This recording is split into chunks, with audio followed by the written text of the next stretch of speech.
Assalamualaikum warahmatullahi wabarakatuh. Kita berjumpa kembali sahabat Hani Channel.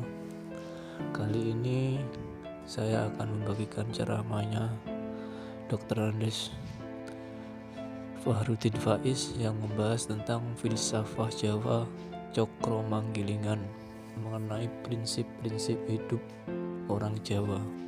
Selamat menonton, selamat mendengarkan, semoga bermanfaat. Bahagia selalu buat Anda semua.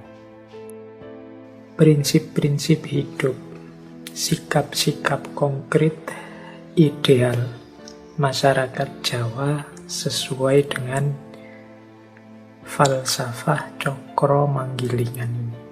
Jadi ini setelah ini kita lihat prinsip-prinsip apa saja, kebijaksanaan hidup seperti apa saja yang dikembangkan oleh masyarakat Jawa.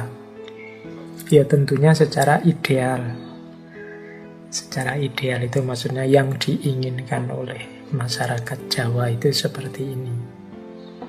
Bahwa dalam perwujudannya, manifestasinya hari ini, falsafah-falsafah, prinsip-prinsip kebijaksanaan yang rasanya luar biasa ini perlahan-lahan mulai terkikis. Ya tanggung jawab kita semua untuk melestarikan, mempertahankan, mengkontekstualkannya kembali dengan kehidupan kita di masa kini.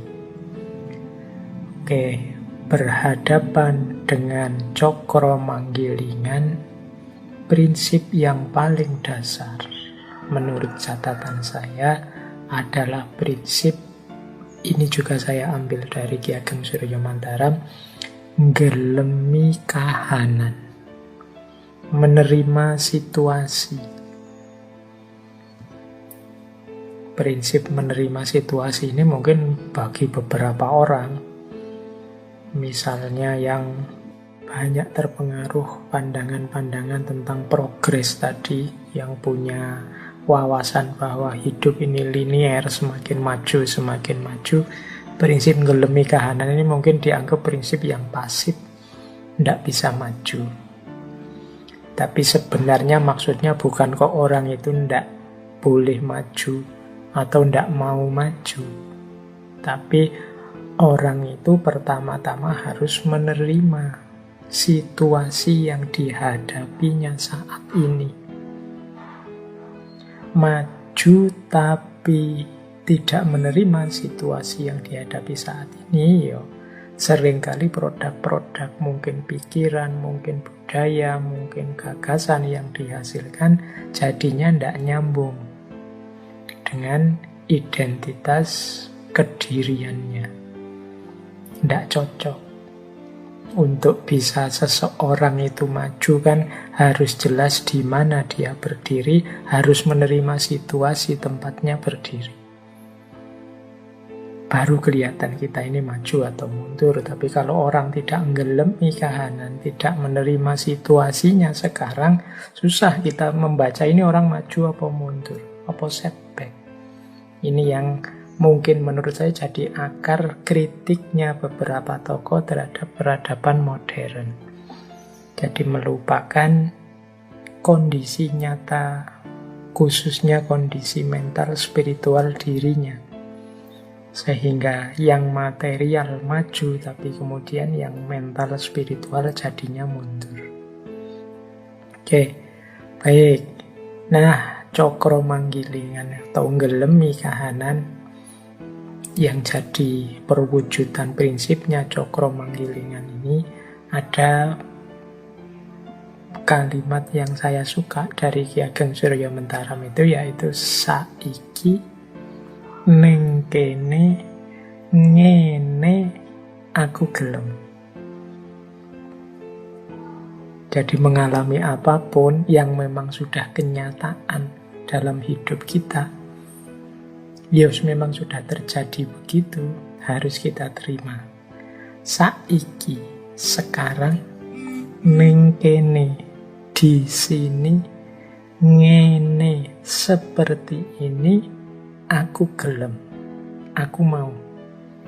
Jadi apapun yang kita alami, yang terjadi dalam hidup kita, pertama-tama kalau bahasanya Nietzsche, filosof barat populer yang terkenal sekali itu ada istilah Jasachen. Jasachen itu mengiyakan hidup. Itu sama dengan menggelemi kahanan ini. Jadi apapun peristiwa, apapun situasi yang kita hadapi, iyakan dulu. Wong ya memang faktanya begitu. Kenyataannya begitu. Baru setelah itu ingin kita perbaiki kah? Ingin kita kembangkan kah? Ingin kita lebih maju lagi kah? Ya monggo. Tapi tetap pertama-tama harus ngelemi kahanan. Saiki, di sekarang. Jadi tidak usah nunggu nanti besok-besok atau hidup di masa lalu kemarin-kemarin. Ndak. Ya wis, kenyataannya sekarang apa? Ning kene itu di sini. Jadi yo kalau saiki itu waktu, ning kene itu ruang. Ndak usah bingung mencari rujukan kemana-mana, ya wis. Diri kita sendiri ning kene, di sini, di situasi sekeliling kita sendiri. Ngene itu ngomong kondisi, situasi, modenya seperti ini. Aku gelem itu aku mau. Misalnya teman-teman mungkin membaca berita, wah orang Indonesia ini kok semakin ngamuan ya, semakin tersinggungan ya. Wah, teman-teman kita sekarang itu kok tambah cerewet ya, meskipun lewat medsos.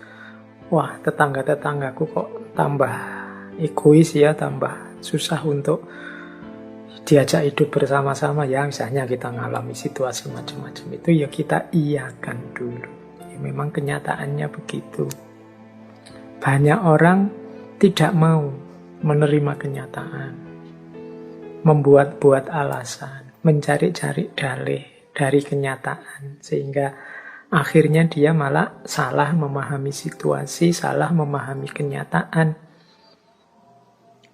Kalau kita salah memahami situasi, salah memahami kenyataan, tidak menerima kenyataan yang terjadi, ya sulit kalau kita ingin melakukan perbaikan-perbaikan.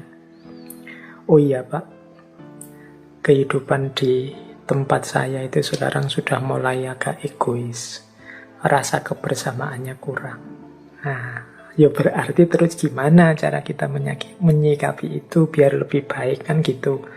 Tapi kalau sejak awal kita bikin dalih misalnya, oh enggak kok Pak, itu kelihatannya saja enggak rukun. Aslinya ya rukun kok Pak. Kalau dulu ngobrolnya itu pakai nongkrong-nongkrong di luar bersama, sekarang pakai medsos Pak. Kalau dulu temannya sedikit, hanya kiri kanan, sekarang temannya sedunia Pak. Jadi tiap hari itu medsosan, tiap hari twitteran, tiap hari IG-an. Jadi lebih luas Pak. Nggak bisa yang kayak gitu disebut nggak rukun. Nah ya, cuma kan secara kenyataan harus diakui ketika orang sibuk dengan gadget, ya kedekatan secara fisik, kebersamaan secara fisiknya berkurang dengan tetangga-tetangga, dengan teman-teman di sekitarnya. Nah, ini diterima dulu, baru nanti dicarikan solusi, dicarikan perbaikan. Oh iya Pak, sekarang orang-orang itu gampang ngamuk, gampang marah, baperan Pak, mudah tersinggung sekarang.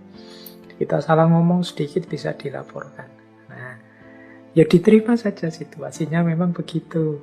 Setelah itulah terus solusinya gimana? Nanti kan ada perbaikan. Disitulah gunanya ngelemi kahana. Banyak yang tidak terima.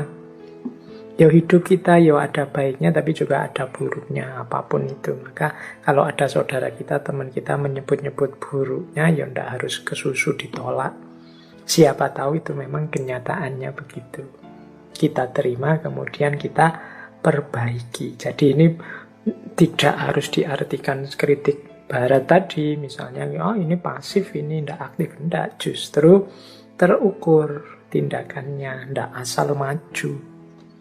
Inilah gunanya ngelemi kahanan. Makanya nanti di masyarakat Jawa itu ada istilah tadah, peradah, dan ora wegah. Tadah itu tidak meminta apapun. Tidak meminta itu maksudnya bukan tidak punya keinginan, tapi tidak banyak menuntut. Mensyukuri apa yang sudah dicapai. Orang bersyukur itu biasanya ya tidak mengeluh, tidak menuntut. Itu tadah. Menerima tadi, nggelemi kahanan. Tapi juga tidak diam. Selanjutnya ada prada. Prada itu mau repot untuk perbaikan sesama, untuk menyumbang tenaga, menyumbang pikiran, nyumbang ilmu, nyumbang harta untuk kehidupan sesama. Itu namanya prada. Jadi setelah menerima tadah, kemudian prada. Jadi tidak ada hubungannya dengan malas atau pasif. Justru dengan potensi yang sudah diakui, dimiliki saat ini, berusaha untuk melakukan yang terbaik, meskipun itu repot, meskipun itu capek, meskipun itu kehilangan. Itu namanya prada. Jadi ikhlas memberi. Dan yang ketiga, ora wegah. Ora wegah itu ndak males, ndak segan, ndak enggan, tidak menunda-nunda, ndak milih-milih ketika akan melakukan kebaikan. Jadi ndak hanya rebahan, ngerti ribuan jutaan konsep kebaikan, ngerti ratusan hikmah kebijaksanaan, kalau tidak diterjemahkan dalam kehidupan nyata sehari-hari, kalau kita hanya wegah saja, males, menunda-nunda, menunggu-nunggu besok saja, nanti saja, atau milih yang enak-enak saja, itu juga namanya wegah. Belum disebut terpuji. Yang terpuji itu ya tadah, pradah, ora wegah. Jadi setelah tadah menerima kahanan, nggelemi kahanan, setelah itu pradah, mau repot, ikhlas memberi untuk sesama, dan yang ketiga, ndak males, ndak enggan, tidak menunda-nunda, tidak memilih-milih. Saiki ning kene ngene aku gelem. Sekarang di sini seperti ini aku mau. Ini penerjemahan cokro manggilingan dalam kehidupan sehari-hari. Jadi kita terima situasi kita hari ini, kita bergerak dalam prada sehingga roda terus akan berputar. Terima kasih sudah menonton dan mendengarkan. Salam sehat dan sejahtera buat Anda semua. Assalamualaikum warahmatullahi wabarakatuh.